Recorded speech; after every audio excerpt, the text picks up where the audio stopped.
Hello there. So yesterday, Boris decided to duck accountability.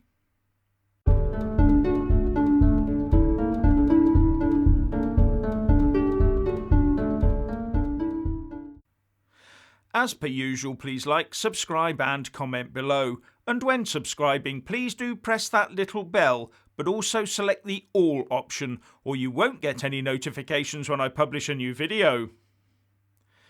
So Boris kicks up a sleaze storm, then decides that personal retreat is the better part of valour, leaving his cabinet minister Steve Barclay to field the storm of incoming fast bowling, while the leader of the House, Jacob Rees-Mogg, who should arguably have been the one facing the grilling, sat silently beside Barclay, squirming in crestfallen embarrassment.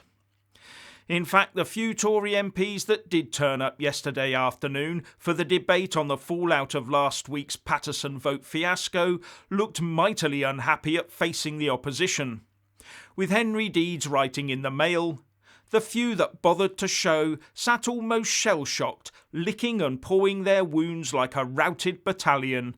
No laughs, no smiles, no cheery 'what ho's' to colleagues swanning into the chamber. No, not since Theresa May almost let Jeremy Corbyn's commie cabal squeeze in through the Downing Street cat flap back in 2017 have Conservative MPs looked quite so humiliated." Overall, not a very edifying sight, I have to say. But of Boris, nothing to be seen. No, it was left to Steve Barclay to make the grovelling apologies on the PM's behalf, although he did look in a bit of a rush to get it all over with. Although we were assured that Boris was bunkered down in number 10 watching proceedings on his telly, shuffling imaginary ministers about on his political board, no doubt. Although why he couldn't have watched proceedings from inside the chamber is beyond me. And the opposition was loving it, happily taking it in turns to wield the brickbat and pound the Tories. They delighted in pouring opprobrium on the government benches while grandstanding as self-appointed paragons of virtue. And the Tories knew that their job that afternoon was to sit there for the 3-hour stint and dutifully take their punishment beating. In fact, some on the Tory benches were laying into their own government as well. But the PM's problems don't stop there. On top of all the recent troubles that Boris's Tories have been suffering over the Owen Paterson affair and Wallpapergate and cash for peerages, etc., out comes news that one of their MPs is having some difficulties with HMRC regarding unpaid tax from previous business activity, with the Independent reporting that the taxman has filed a petition of bankruptcy against Adam Afriyi, who is facing bankruptcy action over unpaid taxes, leaving open the possibility of another by-election if he is forced to stand down. The MP for Windsor is challenging the bankruptcy petition and has vowed to pay any taxes due. But I've got to say, HMRC is the last creditor you want all over your back. And when deciding to petition for his bankruptcy, I'm sure they've taken his substantial MP's wages into consideration.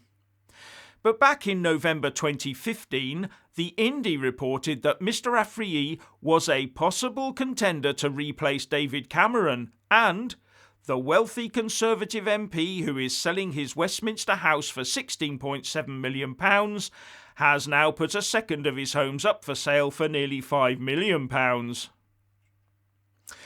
And now more stories about Tory MPs earning huge amounts of money outside of their parliamentary roles are emerging.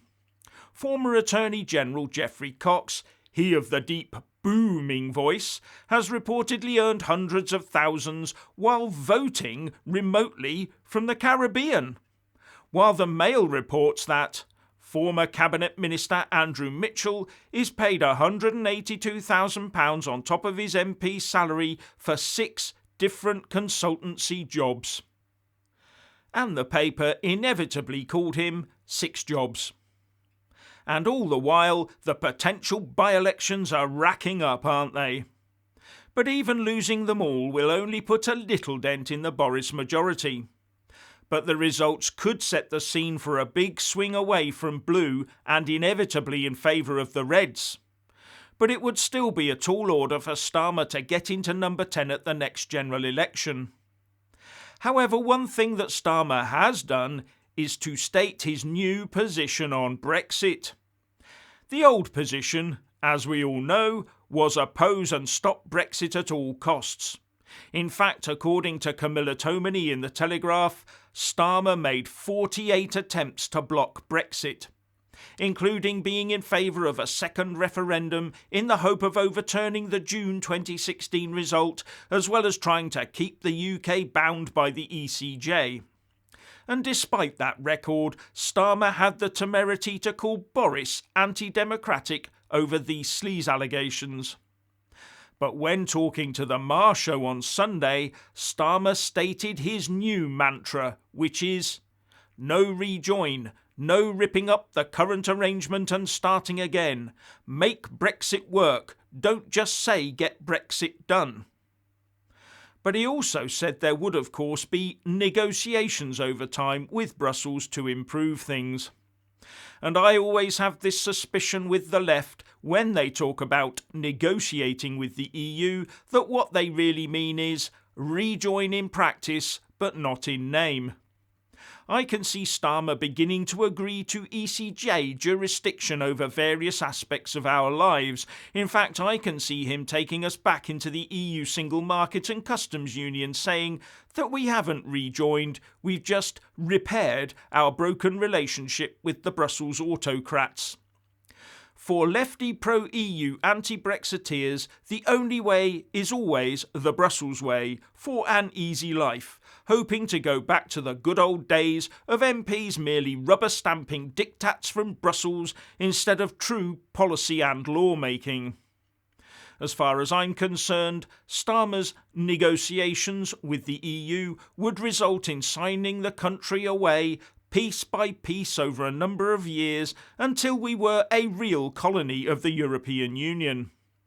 Don't trust Starmer or Labour over Brexit, ever. And the Labour leader is also not immune to criticism over second jobs. He was in the House of Commons yesterday calling for a crackdown on MPs' second jobs, when according to the Express he's trousered £25,934.18 in the last 12 months for 106 hours work, it has emerged. It equates to £247 an hour. And the report goes on to say that the Lib Dem leader, Ed Davey, earned 78 grand for 120 hours work, equating to 650 quid an hour. While the SNP leader in Westminster, Ian Blackford, did 32 hours work for just under 39 grand. That's over £1,200 an hour. And the question has to be asked, are these people really worth all that money on their own merits? And if not, if it's only because they have the letters MP after their names, then as far as I'm concerned, what they are doing is wrong. Now what I want to know is how many MPs are taking second jobs as hospital porters, special constables, who are unpaid by the way, dust cart workers, teachers' assistants, shelf stackers. You know, all those jobs that ordinary people have, all those jobs that don't pay well and ordinary people have to struggle paying their bills with. I'm sure there would be many employers out there more than happy to take MPs on a part-time basis.